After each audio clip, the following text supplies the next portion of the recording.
Morning, all, and welcome to this morning's preview. Just straighten that out a bit. There we go. Perfect. Everything's all good. We got 5 games today, and playoff implications abound. So we're going to go ahead and start things off with Anaheim and Calgary. Notice the time 4 o'clock Eastern, 1 o'clock Pacific. Happy President's Day south of the border. Happy Family Day north of the border. And by border, I mean Canada. Family Day in Canada. President's Day in the States, or as kids would just call it, day off school. So the Anaheim Ducks and Calgary Flames will start at 1 o'clock Pacific, set 4 o'clock Eastern. Early starts. A lot of early starts today. 24, 27, and 7 is the record now for Anaheim. Over their last 10, they're 5, 3, and 2. And haven't been bad, all honesty. Although against Calgary, we'll get to that. On the road, they're 12, 16, and 4. Calgary, on the other hand, they're 30, 24, and 6. And after the whooping they took from Chicago, they're really happy to see Anaheim. Over their last 10, they're 4, 5, and 1. So it hasn't been a great run for the Flames. And at home, they're 13, 11, and 4. And the bad news for Calgary as well is that the teams of Winnipeg and Nashville are making it so that the Pacific Division teams that have wildcard spots don't feel quite so comfortable right now. Calgary doesn't want to be the odd team out. Now, October 20th in Anaheim, Calgary won 2-1. Rare, but then they did better on February 13th, where they beat the Anaheim Ducks 6-0 in Anaheim. So a city that was once just death for Calgary teams, and now not so much. And of course, they will meet a fourth time, also in Calgary, on March 25th. So for Anaheim, it's you whooped us at our house, now we're going to come in and do it in yours, and we'll see what happens. Scoring, Adam Henrique now has 20 goals to go with 12 assists, 32 points. He's had a good year. Sam Steele, 5 goals, 15 assists, 20 points. Apparently all of his goals are scored on the road.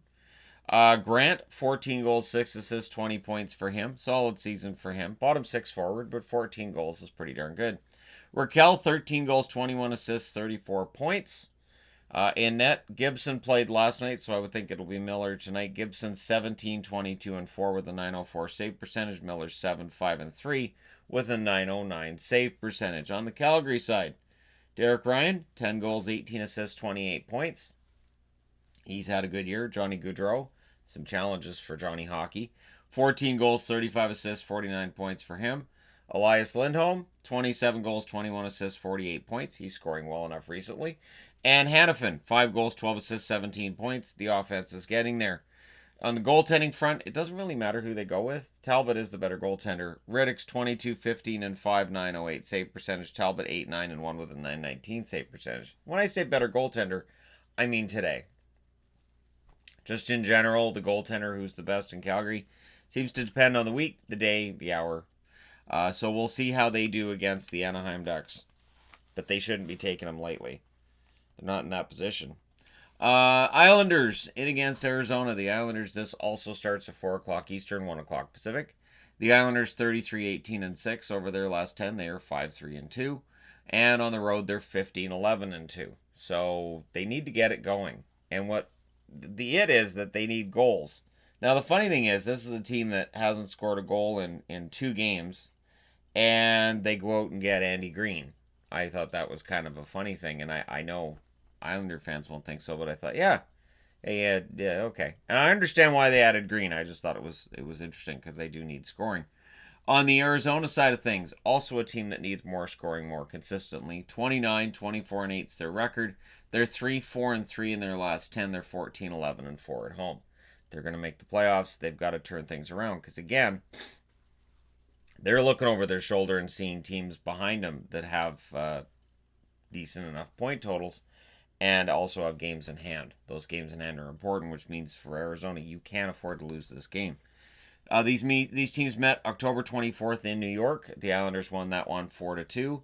So we'll see how things go tonight. Bailey, 12 goals, 25 assists, 37 points for him as he continues to put together a decent enough season. Barzal, 18 goals, 30 assists, 48 points. Been some frustration with him over the last couple of games. And with him, I don't mean fans or management. With him, I mean he is frustrated over the last couple of games. Visibly frustrated on camera with just some opportunities that just aren't quite going in for the Islanders. I do expect that to change today. That's why I'm wearing Islanders. Anders Lee, 17 goals, 16 assists, and Leo Komarov, 3 goals and 10 assists on the fourth line. The rotation is back, so that would mean Greiss tonight. Well, this afternoon. Varlamov, 17, 10, and 4 with a 917 save percentage. Greiss is 16, 8, and 2 with a 916 save percentage. On the Arizona side, Chychrun, 12 goals, 14 assists, 26 points. Becoming a pretty good offensive defenseman, that Jacob Chychrun. Dvorak, 18 goals, 18 assists for 36 points. Goligoski, 4 goals, 25 assists, 29 points. He's had a really good year.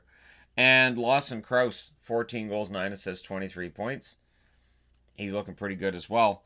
Ronta, 12, 13, and 3 with a 917 save percentage. Hill, 2, 3, and 3 with a 919 save percentage. And conspicuous by his absence, Darcy Kemper. If Kemper were to show up and they go on a winning streak and they make the playoffs, he officially has hero status in Arizona. Moving along. Florida. The Florida Panthers in against the San Jose Sharks. This one, again, 4 o'clock Eastern, 1 o'clock Pacific. Florida's 30, 22, and 6. Probably glad to get away from home, where they haven't been very good lately. They're 3, 6, and 1 in their last 10, reflecting their struggles in recent weeks. And on the road, they're 14, 10, and 4. And now I'm seeing articles. Could they be sellers at the deadline? And I'm thinking, wasn't that Toronto 2 weeks ago? Did they just change the names and the team and just the image, and they just leave every other word the same? Because they're similar stories. On the San Jose side of things, they're 26, 28, and 4. Everybody's hurt. That's kind of where they're at. Or suspended. Over their last 10, they're 5 and 5, and at home they're 14, 14, and 1. So we'll see if they can get above 500 at home tonight. The last meeting these teams had was December 8th in Florida. Florida won that one 5-1. Florida will be looking to replicate that tonight in San Jose, but don't take San Jose lightly. San Jose's played the spoiler pretty darn well, and they're playing some stifling hockey, which for Florida doesn't suit their style at all.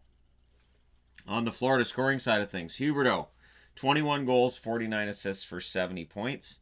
Trocheck, who's rumored to be on the trade block, 8 goals, 24 assists, 32 points for him. Dadonov, 23 goals, 19 assists, 42 points. And Vetrano, 15 goals, 14 assists, 29 points. Check out Frankie, getting some goals and some points this year. Kind of nice to see. In net, I would expect Bobrovsky, because they kind of have to, don't they? He's 20, 17, and 5 with an 896 save percentage. If he's going to earn his $10 million, it has to be with a strong finish, because if this team misses the playoffs, I don't know what you do. Montembeault, 5-3 and 1 record with an 890 save percentage. And Montembeault's been decent enough, but I don't know. The goaltending just hasn't been quite up to par for Florida. Neither is their defense. On the San Jose side of things, Joe Thornton, 2 goals, 22 assists, 24 points. Lots of talk about, well, could he end up being moved? It'll be his call. Barclay Goodrow, 8 goals, 16 assists, 24 points. LeBanc, 13 goals, 17 assists, 30 points for him. And Burns, 12 goals, 27 assists, 39 points. I don't think he's happy with his totals, but I think there's a lot of San Jose Sharks that are in that category. Jones had a shutout in his last start. He's 14, 17, and 2 now with an 894 save percentage. Dell's 12, 11, and 2 with a 911 save percentage.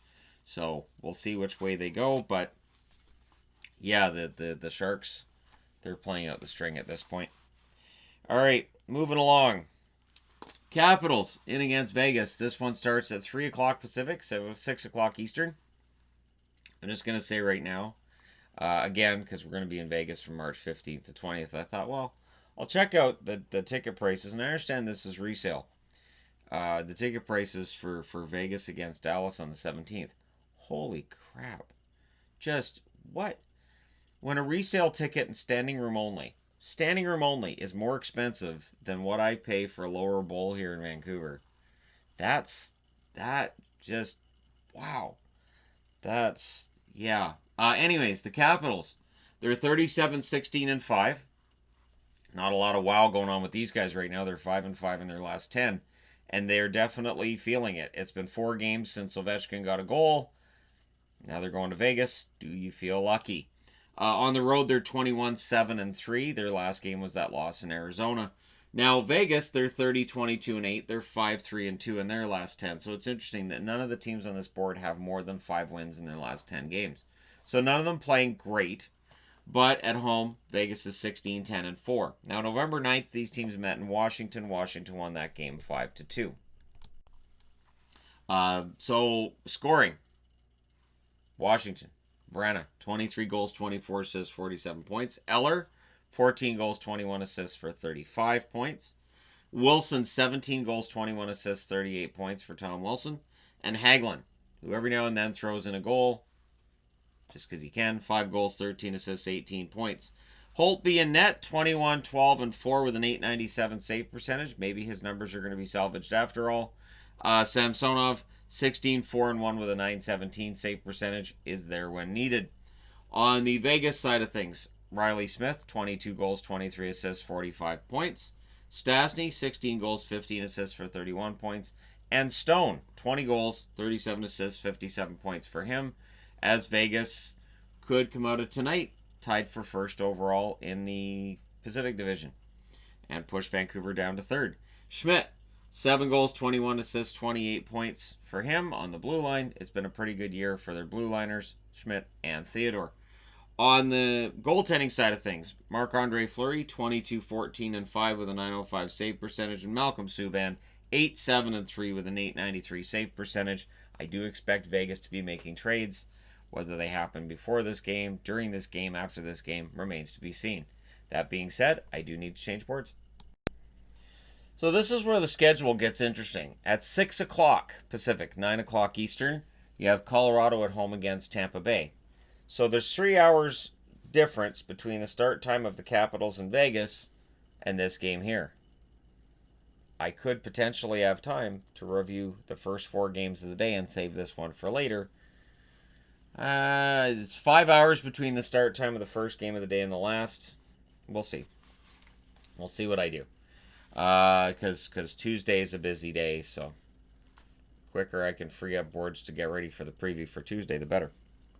Now, this game is a clash between a team that is seemingly unstoppable and a team that's lost a couple, and some fans aren't happy about it. But it's just a couple of games. So, again, nothing to really panic about yet. 39, 15, and 5 now is the record for Tampa as they try to track down first overall. They've won 10 in a row. They're going for 11, which would be a team record. They're 19, 8, and 3 on the road. Colorado, on the other hand, they're 33, 18, and 6. They're 7 and 3 in their last 10, and at home they're 15, 9, and 4. October 19th, Colorado went into Tampa Bay and won 6-2. So Colorado beat Tampa, but that was before they were this juggernaut. Tampa Bay did get off to an iffy start to the season. On the Tampa side, Killorn, 22 goals, 21 assists, 43 points. Amazing year for him, career year. Palat, 14 goals, 22 assists, 36 points. You want to talk about Tampa Bay's cap and what they're going to do next year? I would think Andre Palat may be a guy that gets moved. Johnson, 13 goals, 15 assists, 28 points. And we'll see if he can get a key goal tonight. Every time he gets a goal, it feels like it's a key one for them. Sergachev, 9 goals, 21 assists, 30 points. Going to agree with a comment I saw yesterday, which was that Sergachev's development has been underrated. Agreed. I like Mikhail Sergachev. Always have. Always like that trade for Tampa a lot. In net, Vasilevsky, 32, 9, and 3 with a .921 save percentage. McElhinney, 7, 6, and 2 with a .913 save percentage. On the Colorado side, Makar, 12 goals, 30 assists, 42 points. Graves, 8 goals, 15 assists, 23 points. Feels like he's come down just a little bit, but still, excellent season for him. McKinnon, 32 goals, 48 assists, 80 points. 80 already. Burakovsky, 18 goals, 25 assists, 43 points for Burakovsky. In net, Grubauer, 18, 12, and 4 with a .916 save percentage. And Francouz, 13, 5, and 2 with a .925 save percentage. And if Grubauer misses time, it falls on Francouz. I'm not as concerned as some might be, but we'll see what ends up happening with Colorado. So let me know your winners, all that other wonderful stuff in the comment section below.